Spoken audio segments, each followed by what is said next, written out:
Okay, so let's see. We're going to talk about the reverse Sicilian, which is c4 and e5. We have already had one conversation or one session for that matter on this.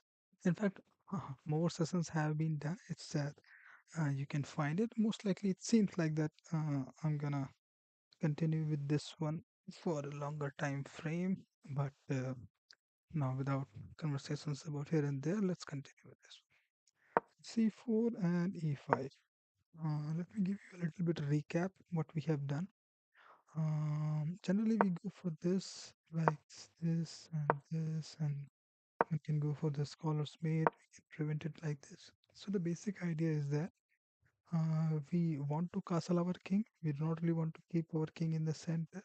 And for that to happen, obviously something has to be done about this knight as well as this bishop. Because unless these two are developed, castling cannot be done. Okay, so that is one thing.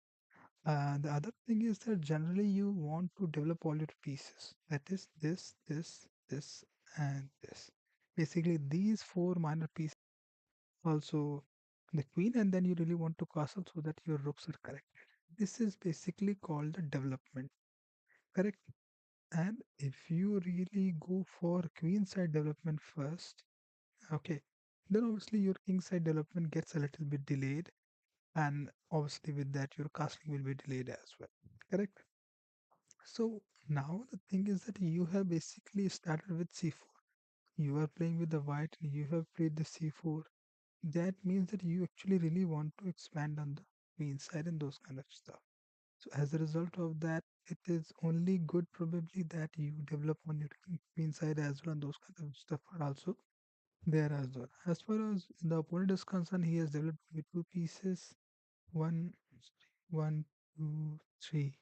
Three are yet not developed. The knights are something which can't really do much straight away, but bishop is something which can certainly do, but his bishop is also not really ready to be developed. Correct? Correct. Now let's go. Again, let's try to understand what exactly is taking place.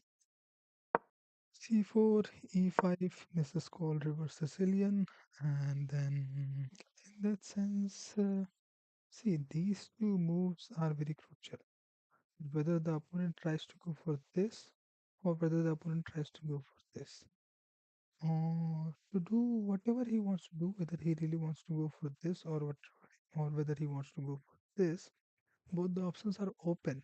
It's not as if the king is not with this file, with this pawn on the e5, it's now open to come anywhere. This, and this, and including even this as well. Although this is obviously not desired because then it will be blocking this, and if you play the knight, then again the queen is blocked. So in that sense, it is uh, the choices have to be made. Correct. If you have developed this, then you can't really just bring your queen straight away. For that to happen, you will have to go here. Then you can be kicked out, and those kind of stuff are there. Okay. So if the opponent really wants to castle out, then he will have to obviously bring this bishop and obviously this knight as well. Even if he brings this queen out, even then his knight will have to be developed here or here. Only then the castling can be, only then the castling can take place. So, okay. Mm, mm, mm, mm. So somehow what we are trying to discuss here is that we are just trying to focus on the development phase right now. After that will come middle game, and then after that will come the end game. So what will you do? To one choice that comes on your side because it's our turn is that where do you really want to? Do you really want to castle or not, and those kind of stuff? If you really want to castle, where do you really want to put your knight, here or here? And if you really want to castle, where do you really want to put your bishop, here or here in this diagonal? Obviously, we can see that if we really go here, even then our bishop has very little scope. This and this square only, because then this has to move, and then that changes the overall direction of the opening in itself. So then we can't go here, and we can't go here, and we can't go here, and stuff. So in that sense, we want to keep this pawn up here. So in that sense, this diagonal is actually already blocked. Either you can go here and then look at this diagonal, but then it is nothing else but looking at this thing, not really just looking at anything else. Or you can go here, even here it is not looking at anything else other than the queen, other than the king itself, which most likely will be castled, so nothing really good on that front as well. Generally, what the bishop does is that it does look at this way, so it sometimes also prevents the castling as well. By playing the c4 itself, what we have done is that basically we have largely blocked this diagonal. So most likely chances are very high that we are gonna develop this bishop on this diagonal. For that to happen, obviously you'll have to do it sometimes in one way or the other. And obviously you would like to develop these two pieces as well, other than these two pieces, in one way or the other. If you really, even if you think that you are going to develop it this way, you're going to block this bishop. Okay, so that has to be kept in mind. Um, we can try to delay this position as well. Like we can straight away go for as well. Why not? Who is stopping us for going that? Nobody. They can strengthen, let's say. Okay, if we want to, we can also take as well. Just saying, this is also an option. Not saying that you should do it, but nobody is stopping you from doing that as well. What will happen as a result of that is something else. Or let's say if you go and they just do not really do anything, or maybe let's say they try to protect it this way. Even then, you can take, they will take. In that sense, what is happening is that they have lost a central pawn. You have lost a central pawn, but their knight has developed, isn't it? So, and you are basically lagging in terms of your development. In fact, even this can be taken, and then you have to either play this or play this or play this and things like that, which doesn't really look very nice in that sense. It seems like that delaying the development of d pawn is looks good, but at the same time, apart from developing our two pieces, we must understand this pawn has been played, and this will certainly create a certain amount of trouble in terms of our development of the knight especially, because if it goes there, then it can be targeted with this one. So either we play d3 and then open up our bishop instead of playing go for that. So that can also be something which we can try. Let's go see what happens then.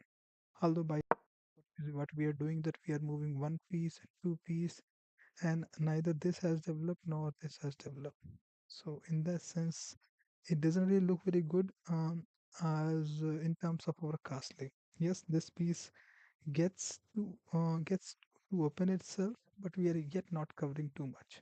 And even when we are opening this up, what is happening is that we are just looking at these squares, not much in the center. Correct. Correct. Other than that, let's say if we have played this, someone plays in fact, someone they can really just straight away give you a check. You can even go here as well, or you can even go there. That way, you will achieve a certain amount of development, as they have achieved. Not only they have given you a check, but also they have opened up their piece here as well. Nice. Also, you basically then get yourself free from the scholar's mate directly, because then you can come here as well. So that's another thing. You can go here, or you can straight away go here and pick up your. By going here, you are also controlling this square. By going here, you are basically nothing it will take, and then either you will take with the queen or with the knight. So that is that. What is the ideal choice then? Should you go here or should you go here? How will you decide? How will you decide? See, if I go here and if something comes up here, I can take. Mm, that will obviously double my. That is another factor. If I go here, I guess this is not looking at any very important thing here already. So probably it will be better to trade this up. Generally, it is already good to trade a lighter square bishop in the white camp as well. So let's go for obviously either he will have to retreat or he will have to take. If it takes, now how you will decide what to take, this or this. If you take with this, then you will have go here, and you can't go for this. So it's better to develop your queen in this direction. Nice. So develop their knight. You can mm, develop your knight as well. You go for castling. So now you can see that what has happened is that your king is way too far from castling and they have castled their king. So that is also one thing which you can face because of playing c4, because it basically has not really opened up your king's bishop.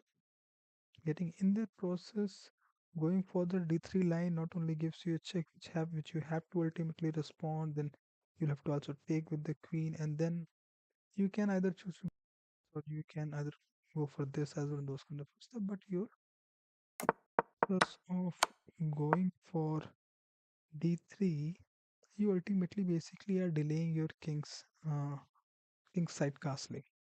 Or else you can go for the long castling, obviously. Like if you go here and they give you check, take, you take, take, here, you go here, they cast, and you can then do long castling. So that is a totally different matter. Okay, so the thing that we were basically talking about in this way was that when we really wanted to castle with the short castle. Correct. This game can also be played as well. Why not? But I don't usually play this. Let's say, what did they do? So they go for this. You can go for this. They come this. Take this. They can go anywhere else like this. Why not? Your king is a little bit exposed because you have played this c4 pawn itself. So in that sense, long castling doesn't really feel very good. But again, it's doable. Not too much bad. You can let's say go for this as well. Why not? But your pieces are not yet developed. So probably that will not be very good choice. Your bishop is decently blocked. So either you can go for this and that way you can take up this pawn and then take up that way your pawn will be undoubled as well. Hmm, you go for this, let's say takes. You can take this way, then this files open up.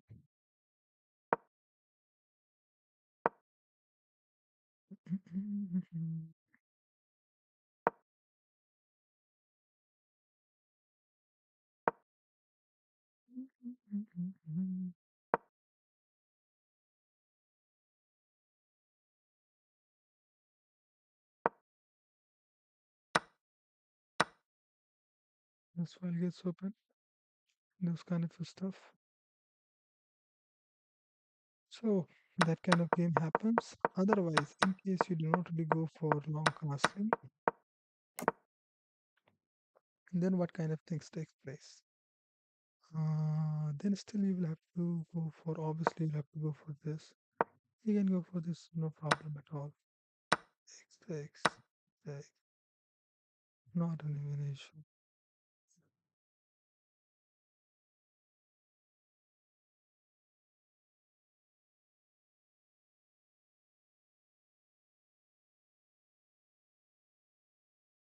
So basically, if your pieces have not been developed and his king has been castled, then also his queen side has not been developed. Because developing your pieces certainly takes a decent amount of time.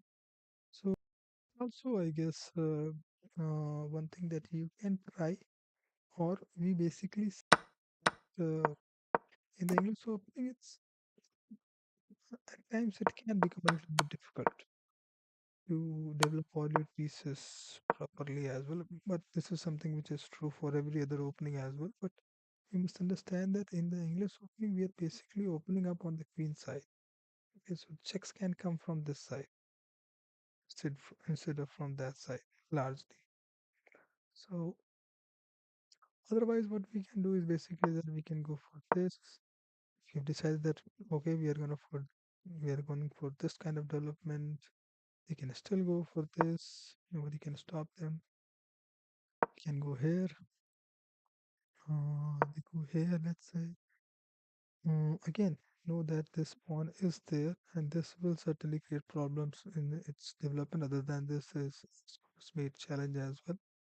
If we go here, then this bishop is heavily blocked.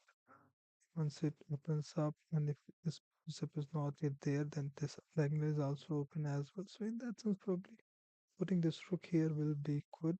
First of all, we'll have to take control of this thing. Earlier we were going for d3, we'll have to go for this. So things are there. We go like this. Mm, so they go for this. We can now go for this. We go there. We can also go here as well. This was something which we could have done before as well. So, like, even if we don't go for this, we do this, if you go this, and we do this, okay, so then that's a problem. So that's why the scholar's mate position, you go for this. Mm. Like say, they can even choose to even block it as well, then obviously you will have to go for this. What else you can do? And then if you like this, they might go here on this diagonal itself.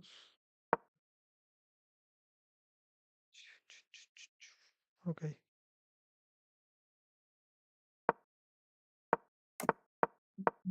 Mm. So basically what I'm seeing is that this e pawn and the interaction between d pawn and e pawn, these pawns not being thrown out, it creates a possibility of a scholar's mate and those kind of position also. Because of this bishop getting developed here, we feel a little bit slowness in terms of our development for sure. Okay, okay. Discuss about it a little bit more later.